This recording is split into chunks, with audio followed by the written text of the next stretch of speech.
Hi there, FlossTube. It's Verbena back at you for another on the fly, on the iPhone, unedited FlossTube from my now 1/3 completed studio, which I will give you a tour of in just a little bit.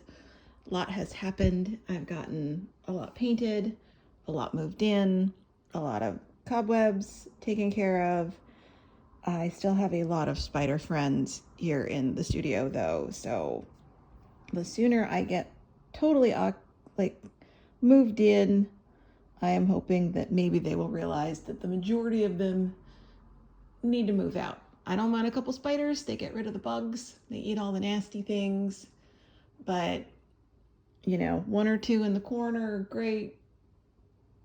The rest of them just they need to find somewhere else to be. So I also have stitchy content. I have managed to actually get some stitching done, which is miraculous. And I have told my significant other that I don't feel like myself anymore without stitching. So it doesn't really matter how much we have to do, how many things are undone, but I do need to stitch in the evenings, if possible. That I need to sit down on the couch or sit somewhere upstairs and work a little bit on a stitchy project and kind of like chill out. I've also had to institute a 10 o'clock curfew because I need to be upstairs at 10 o'clock. Because before that, we were just the never ending pile of things you do when you buy an old house. And when you get home after 6-7 o'clock at night from work, you eat dinner and then you start going and going and going and going and going and going, and then next thing you know, it's midnight and you haven't relaxed and it's time to crash, and then you wake up the next morning and you're headed out to work again. So let's start with stitchy stuff, so that way if you're not interested in the studio, you can click off and go about your day. But for stitchy stuff, when I was packing for StitchCon, I found my Needles Dance that I had worked on last year, but I could not find the floss. So I had set everything out that I had located. I found, got the chart on my iPad, I've got the backup chart in paper, I've got the frame with the project, could not find the floss where it was supposed to be. So then the next night I went out into that little room of boxes that I showed you last time, dug through all that, found the floss, took the floss upstairs, and then by the time I got to StitchCon and unpacked, I had packed the floss, but I had not packed the frame with the project. So I couldn't work on that. I had other projects. So, and one of the projects that I had was I joined the Farming Magic Stitch Along by Flossie Fox Shop, and this is a snapshot, so I didn't have to rely on internet connection. And it is so cute. I play Stardew Valley. I love Stardew Valley. It is one of my favorite games to play. And this is very reminiscent of Stardew Valley without being actually Stardew Valley. But it started in the bottom left, and I didn't want to do that for some reason. So I waited until she released the top left so I could start where I wanted. And I have gotten this much of the barn done, and it is on Ada, which is, I've not worked on Ada forever, in several years at least, and I don't in general really enjoy working on Ada, but because this pattern is very sort of pixelated video game looking, rather than more like realistic looking. I thought the Aida would really boost that. And also I had been kind of wanting to try that. It's, I got it at Michael's, and it is the DMC. They're supposed to look like hand eyes, and they're printed. See, the back's white and the front is like a mottled blue. So I really wanted to try it, and it's you know, it's just as crispy as you expect Aida to be, a little bit softer. It's softening up as I work on it, but I'm liking how it looks, and I'm doing all the called for threads. It is super, super cute. I think she's released all but the last part of it. It's 8 parts. So I'm not trying to keep up or catch up or anything like that. I'm just really enjoying it. And then look at this little like planty bit down here. That was super fun, like popcorny kind of. I don't know. It's an enjoyable stitch, and it's because it's on Aida, it's easy to drag around. So I've got to get this in a package, like in a little bag, and so that way I can leave it in the car, and that way when I'm waiting for my other half to get done with work, when we carpool, or you know, doctor's offices, whatnot, I can just drag that out and work on it. So I had that. And then while I was at StitchCon, because you know, I was in the market for a project, I got some projects. I went to, I'm not going to talk about everything I bought, because that's all upstairs in the house. Aside from notably, like I bought the Liz Matthews, one of her ones that are like pumpkins in a cloche, and I'm super excited, but I need to make progress on some other stuff before I start that. I ended up, the people that I kind of hung out with last year, really, they either weren't there, or they, you know, everybody has full tables. As you know, I'm super bad at social media, and so I'm trying to get better, but you know, I don't have those connections that a lot of people have, and I don't, you know anybody from home that I could go with. But I was in line, and I was right behind this lovely person named Liz, and she was holding the spot in line to get in the first day. And we were talking, and she's like, "Oh, well, I think we have I think we still have an empty space at our table. Maybe you should sit with us." And you know, I was excited, and she seemed so nice. And then her friends came up, and they seemed super nice. They were like, oh yeah, I think we have 2 spaces, but we've got, you know, you can totally sit with us. So I ended up at table 23, and there's such nice people, such nice people. And we, for first time in my life, I am part of a text thread where like every other Wednesday or so, we still just text and say, this is what we're working on. And it was a lot of fun. We went across the street and ate meals, and we went to the Irish pub, and we, you know, stitched stuff and hung out and went and did grabs at the, you know, they'd come back and they go like, do you like this at the free table? And go, oh, I thought of you, and this, that, and the other. And I just, they're just the nicest group of ladies. And I had a really great time with them. And I do so appreciate them opening up their table to me, and afterwards, and opening up the text chat, and, you know, keeping me included in all of that.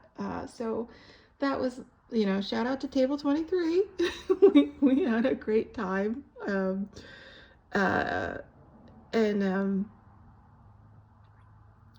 don't know. I'm just, I don't know what else to say about it. I cannot say more than they're just really lovely human beings, and I'm very, very, very lucky to have met them. So I like to go to Keepsakes on the first day, because, you know, I don't have a car, so I can't get there the day before. So as soon as the Stitchy bus gets going, I like to pop over, and that way I can kind of get get the shopping over with, for lack of a better term. But I wanna kind of go and spend some time at the shop before it gets too crowded and look around, and kind of that way, if there is just something that I am desperate for, then I can always, put an order in and have them bring it back to me before before the event's over. But because I was in the market for something, I decided, I want to do something small. And I found this little Prairie Schooler pattern for this Ghosty Ghoulie Pumpkin Holden Boo Dude. And I had bought they did scrap packs. So instead of having to, they like chopped off all the uneven bits on the fabrics and made them into little scrap bags. And this is, I don't know if I can get a better, maybe get some sunshine in there.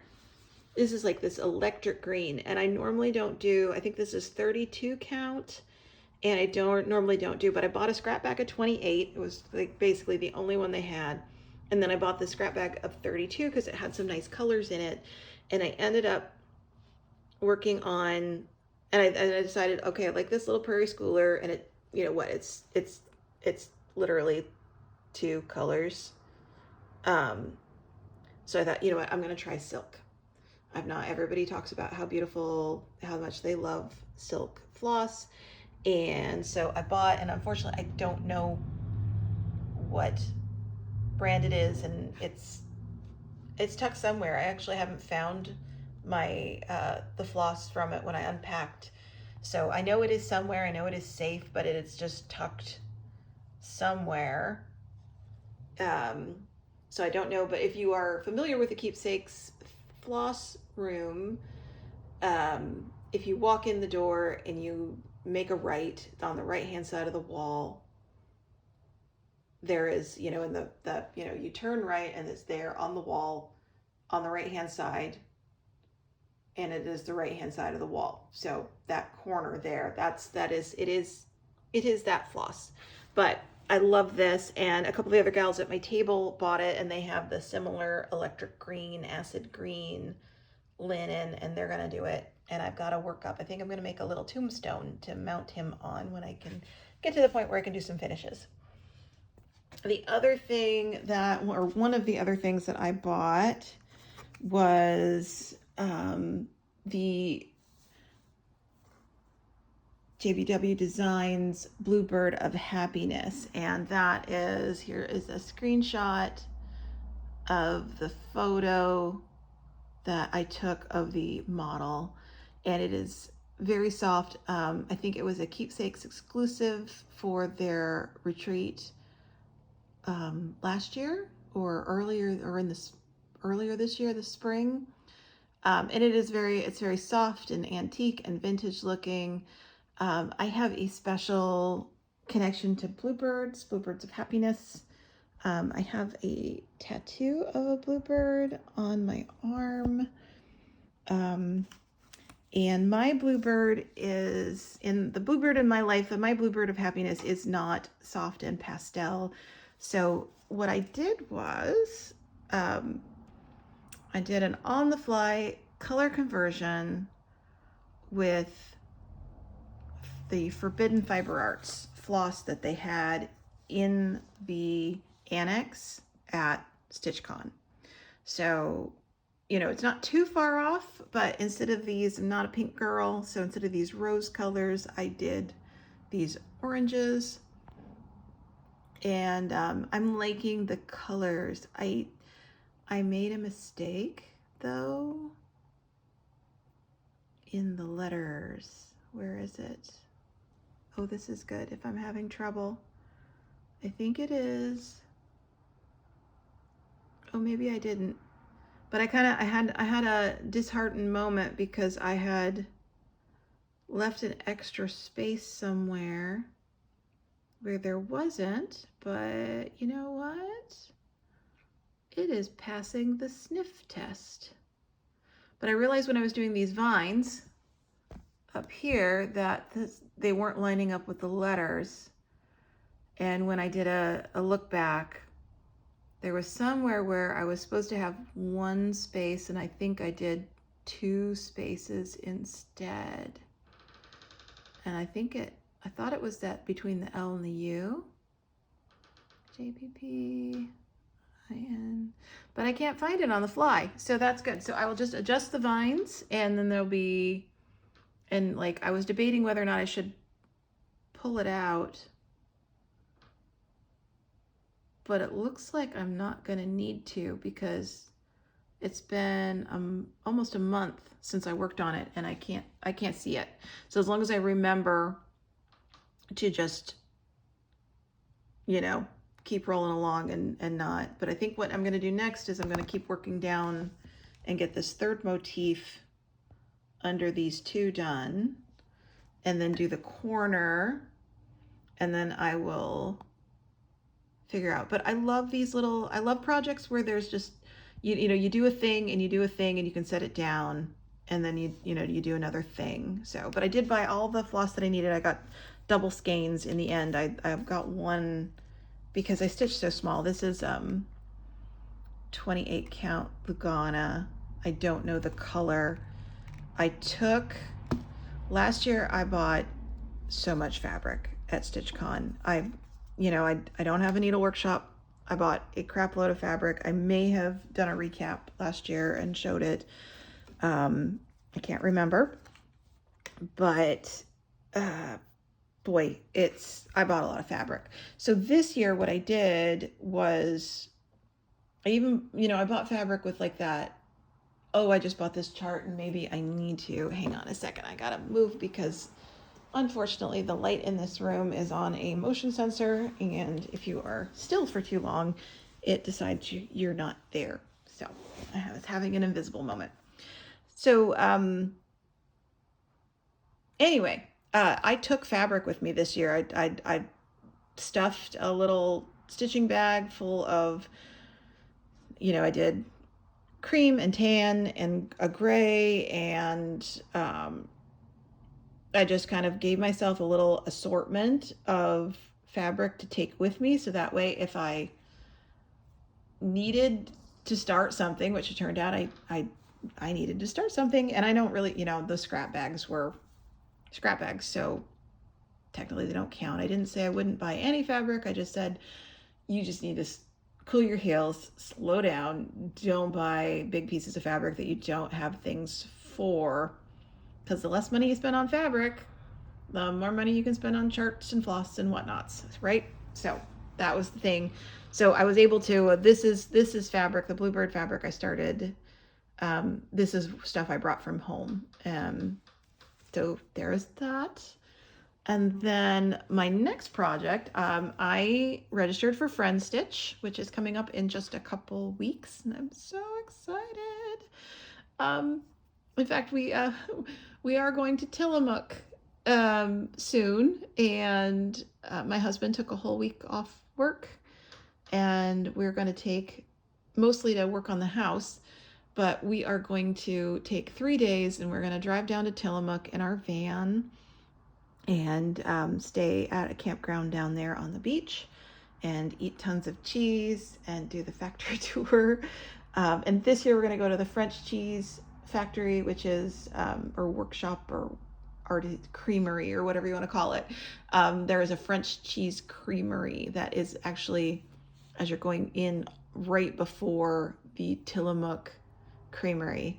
So we're going to stop there first because we didn't go there last time we went. And we're going to get some cheeses, and then we're going to go to Tillamook and we're going to get cheeses, and we are packing all the other things that we need to have. Basically our first night at the campground is we're just going to do cheese and cracker night and eat as much cheese as we possibly can. But we're doing Wednesday, Thursday, Friday for our trip because the Saturday we can't be there over the weekend because that is Friend Stitch. And it is the Halloween themed Friend Stitch, which, Halloween's my jam. And so they sent out this little pre-stitch pattern called Boo, and I grabbed another one of those little scraps that from that scrap pack, and I stitched a little boo, and I think I'm going to make this into a pin. I think I'm going to, you know, for the finish, I think I'm going to just fold that over and press it, and then make a little cat hair, make a little like a little lapel pin out of it. I think that will be super cute, super fun, super easy finish. So, and then the other thing I'm working on, this is a surprise for, I will be going to Acorns and Threads September retreat and the gathering, Acorn Gathering, and oh no, it's Pacific Northwest Stitch Summit. So I went last year. It's their that was their premier hotel event, and I had a blast and met some really nice people and had a lot of fun. And since it's my LNS, I wanted to go again, and got all registered and got in, and they are doing a smalls exchange this year. So I am working on this. We're going to see how it goes. It's something that I actually drafted myself, and I don't want to show you the pattern quite yet, but this is what I'm kind of picking away at. I started it this week because that way if it doesn't go well, then I can stitch something else for the smalls exchange. So the one thing that I wanted to show you that I purchased is I've been spending some time digging around some of the thrift stores and the charity shops here in the area, and I got an entire stack of these McCall's Needlework and Crafts magazines, and they're from the 60s, and they are fabulous. They are fabulous. If you ever see one of these, pick it up. Lots of fun, lots of good stuff. So now the light just came off again, so I gotta get up and move, and this is a good time to show you the studio. So I have moved in some furniture. Painting is done. Let me open up the door and see if I can get there's sort of the room. And let's get you back right side up. So I have stuff so my old dresser didn't fit up in the bedroom or the closet, and so it is now craft storage. I set up a little photo thing because I made these signs and gave them out as gifts at StitchCon.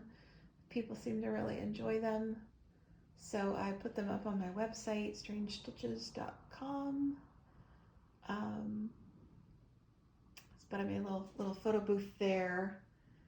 And then I've got the chair I bought because my cat likes to sit with me, on me, while I am gaming or doing computer work. So I had to buy a 2-butt chair for there to be 2 butts on it. Lots of construction stuff. Got some bookshelves up here, but no shelves yet. They were black, like the shelf, they were the black melamine, and I tried to paint them and the paint didn't work out so well. So I reverted to good old shelf paper, and they don't look great, but you know,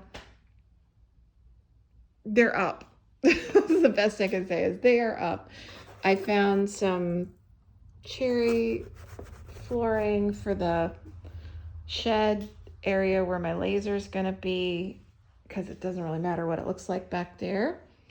I found this little gem at my Habitat for Humanity store, this little green desk.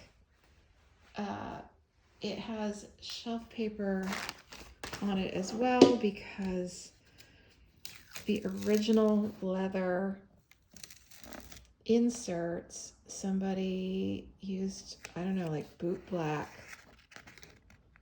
or something, And the day I picked this up from Habitat, Okay, editing me. We had to switch over to the iPad because my video made me run out of storage on my phone. So I never thought I would run out of space on a 128 gig phone, but there it is.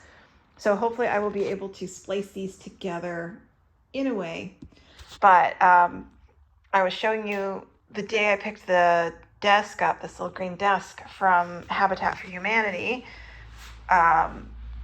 It was like 110 degrees outside, and so the boot black under here, it was just melting and smearing off. I couldn't get it, so I had to put some shelf paper on it for now, and eventually I will need to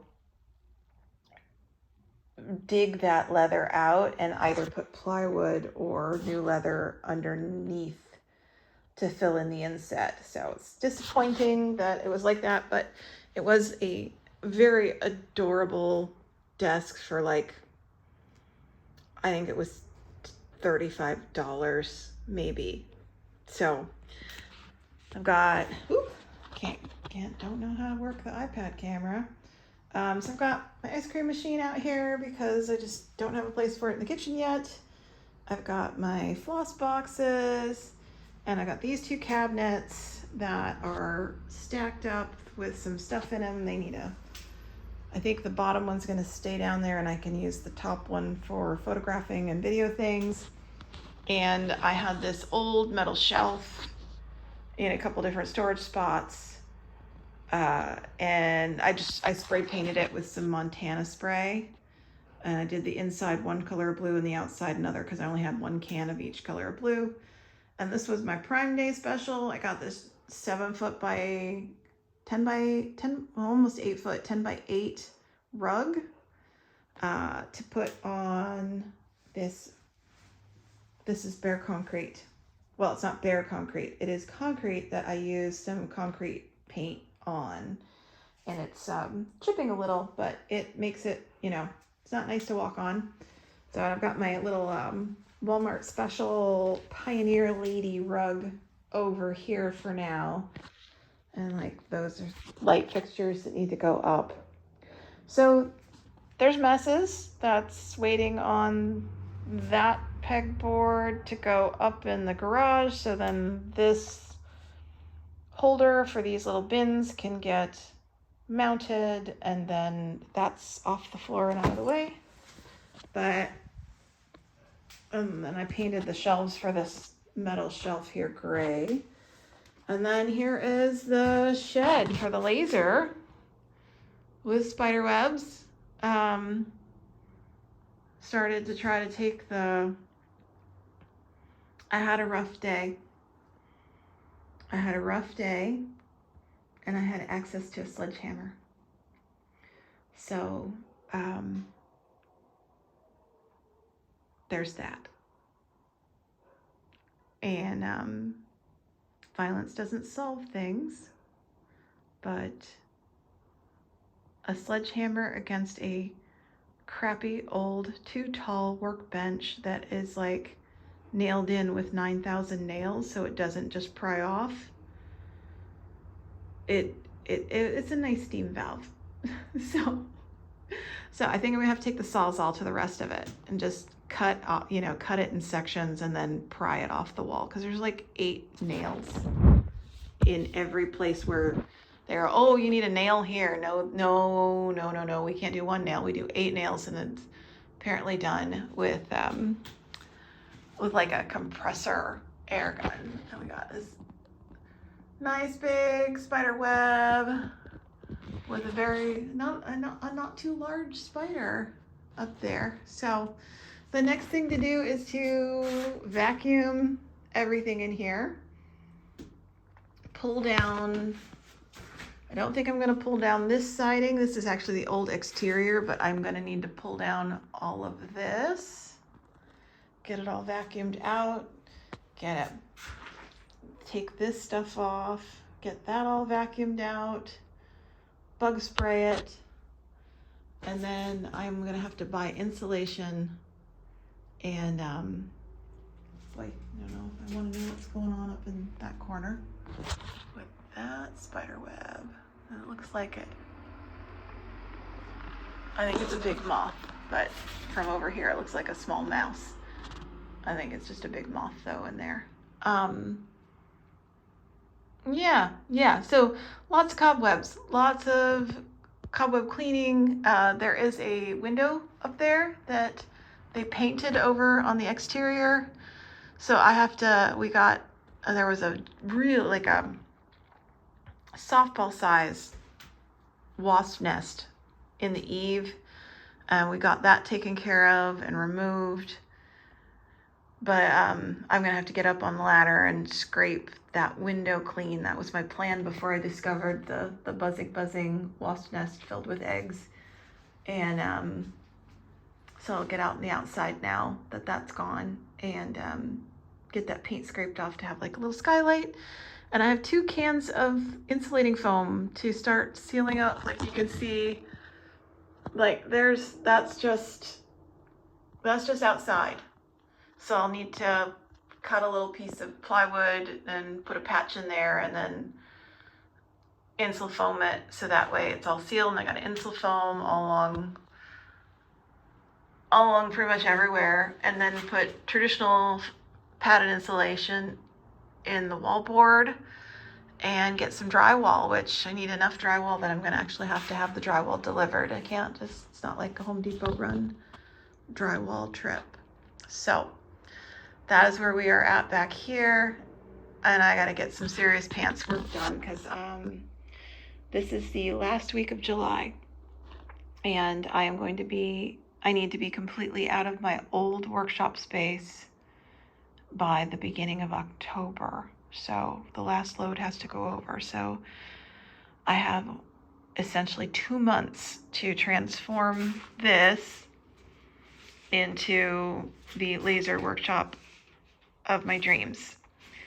So in between working full time and medical appointments and dinner making for 2 other people and working on the house, because I can't just work on this and not work on, and this project is pretty much my project.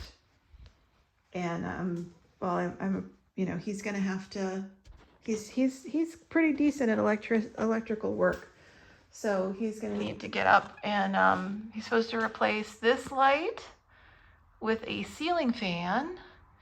And then I don't know what's going on with this light yet. I have 1 or 2 light fixtures that I picked up at Habitat that I think I can just have them throw up there. And then I got a Flowalt from IKEA, which is during the pandemic, there was people who did not have access to a window in their workshop space and were going like literally all SADs. It's 2 foot by 2 foot, and it will go on the wall, and it will, you can put, like, I'm going to be cutesy, I'm going to put a curtain rod and some little shears over it, so it will look like a window on the side of this room. And it has a little remote control, so you can change the color temperature, so I can make it warmer or cooler depending on my mental needs for light. So, because as we get into winter, I'm not going to have that. It'll just all be whatever lights are running out here, what I get. So I've got to get that. I got the little conversion kit to make it into a plug. And I need to figure out exactly where it is. So that is where my studio's at, and my projects and actual stitching stuff. Hopefully I will be able to edit these 2 pieces together and get this uploaded today or tomorrow. I hope you are well. I hope you are having a good summer in this wretched heat that we've been getting. I'm gonna wrap up here, and then I'm gonna walk the fence line on the back of the property and collect blackberries and maybe make a blackberry crumble for dinner tonight. So please let me know how your summer's been in the comments. Thank you so much for spending time here, and the shaky iPad and the kind of Gorilla Cam and the lack of editing. If you made it to the end, thank you so much. I know it's a bit much, but I appreciate you checking in with me and spending some of your time with me. So I won't take any more of it. So thank you so much, and I hope I'll see you soon.